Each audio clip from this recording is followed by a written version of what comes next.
പാലക്കാട് കണ്ണാടി higher secondary school വിദ്യാർത്ഥി ജീവനൊടുക്കിയ സംഭവത്തിൽ നടപടിയുമായി മാനേജ്മെന്റ്. ആരോപണ വിധേയയായ അധ്യാപിക ആശയെയും സ്കൂളിലെ പ്രധാന അധ്യാപിക ലിസിയെയും സസ്പെൻഡ് ചെയ്തു.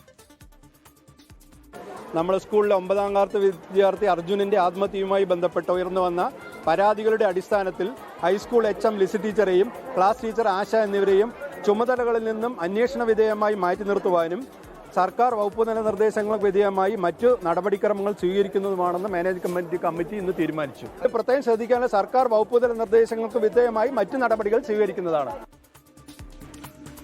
അധ്യാപികയുടെ മാനസിക പീഡനത്തെ തുടർന്നാണ് 9ാം ക്ലാസ്സുകാരൻ അർജുൻ ആത്മഹത്യ ചെയ്തത് എന്നാണ് ആരോപണം. ക്ലാസ് അധ്യാപിക അർജുനെ മാനസികമായി പീഡിപ്പിക്കാറുണ്ടെന്ന് സഹപാഠികളും പറഞ്ഞു. ഇൻസ്റ്റഗ്രാമിൽ കൂടി ഇവർ വേറെ എൻ്റെ അക്കൗണ്ടിൽ കയറിയിട്ട് ഇവനെ മോശമായ വാക്കുകൾ യൂസ് ചെയ്തു. അപ്പോൾ ഇവന് വേറെ മോശമായ വാക്കത് അത് സ്കൂളിൽ പോയിട്ട് അവൻ്റെ മാമ സ്കൂളിൽ പോയിട്ട് സോൾവ് ആക്കി വിട്ടത്. പിന്നെ അന്ന് ചൊവ്വാഴ്ച ടീച്ചർ ഉണ്ടായിരുന്നില്ല. പിറ്റേ ദിവസം ഇന്നലെ മിനിങ്ങാന്ന് ടീച്ചർ വന്നിട്ട് എന്താ കാര്യം ചോദിച്ചു. കാര്യം പറഞ്ഞു കൊടുത്തു. ഇത് കുറ്റമാണ്, 1.5 വർഷം ജയിലിൽ കിടക്കണം, ഇല്ലെങ്കിൽ 25,000 രൂപ ഫൈനാകും.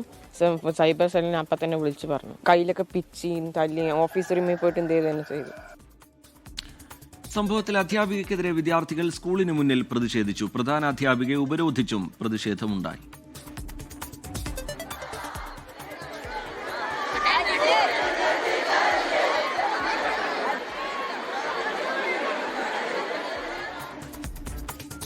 അധ്യാപികയ്ക്കെതിരെ പോലീസിൽ പരാതി നൽകുമെന്ന് അർജുന്റെ കുടുംബം അറിയിച്ചു. എന്നാൽ വീട്ടിലെ സമ്മർദ്ദമാണ് വിദ്യാർത്ഥിയുടെ മരണത്തിന് കാരണമെന്ന് പ്രധാന അധ്യാപിക പറയുന്നു. സ്കൂളിന് ചൊവ്വാഴ്ച വരെ അവധി പ്രഖ്യാപിച്ചിട്ടുണ്ട്. വിവരങ്ങളുമായി ഐഷത്തുൽ ഷംന പാലക്കാട്ട് നിന്ന് ചേരുന്നുണ്ട്.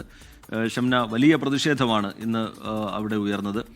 ഈ ആരോപണ വിധേയരായിട്ടുള്ള 2 പേർക്കെതിരെ നടപടി വന്നിട്ടുണ്ട്. കുടുംബം തുടർ നടപടി എന്ന നിലയിൽ ആലോചിക്കുന്നത് എന്താണ്? ഐഷത്തുൽ ഷംന.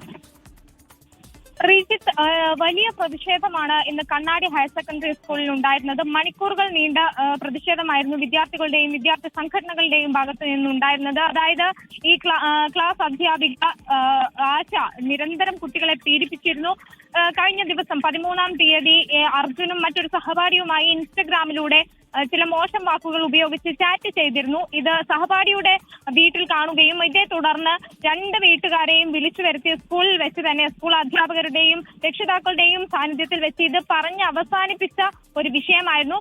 പക്ഷെ അന്ന് ഈ ആശ എന്ന് പറയുന്ന ടീച്ചർ സ്കൂളിൽ ഉണ്ടായിരുന്നില്ല. പിറ്റേ ദിവസം ആശ ടീച്ചർ സ്കൂളിൽ വന്നതും മറ്റു കുട്ടികളുടെ മുൻപിൽ വെച്ച് അർജുനെ മാത്രമായി പിടിച്ചു നിർത്തി സംസാരിക്കുകയും വലിയ രീതിയിൽ ഭീഷണിപ്പെടുത്തുകയും ചെയ്തു. ഇത് ജയിലിൽ കിടക്കും, 1.5 വർഷം ജയിലിലാക്കും, 25,000 രൂപ പിഴ അടയ്ക്കേണ്ടി വരുമെന്ന് പറഞ്ഞു. ഒപ്പം തന്നെ സൈബർ സെല്ലിൽ വിളിച്ചറിയിച്ചതായും അതേ നിമിഷം തന്നെ വിളിച്ചറിയിച്ചതുമായാണ് കുട്ടികൾ പറയുന്നത്.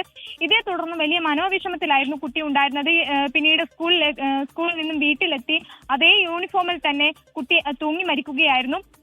ഇതേ തുടർന്നാണ് വിദ്യാർത്ഥികളും രക്ഷിതാക്കളും ഒക്കെ വലിയ പ്രതിഷേധവുമായി എത്തിയത്. പക്ഷെ അതേസമയം തന്നെ ഈ വീട്ടുകാർക്കെതിരെ ആരോപണം ഉന്നയിച്ചുകൊണ്ടാണ് സ്കൂൾ അധികൃതർ എത്തിയത്. വീട്ടിൽ കുട്ടിക്ക് വലിയ രീതിയിലുള്ള മാനസിക സമ്മർദ്ദം ഉണ്ടായിരുന്നു, പ്രശ്നങ്ങൾ ഉണ്ടായിരുന്നു.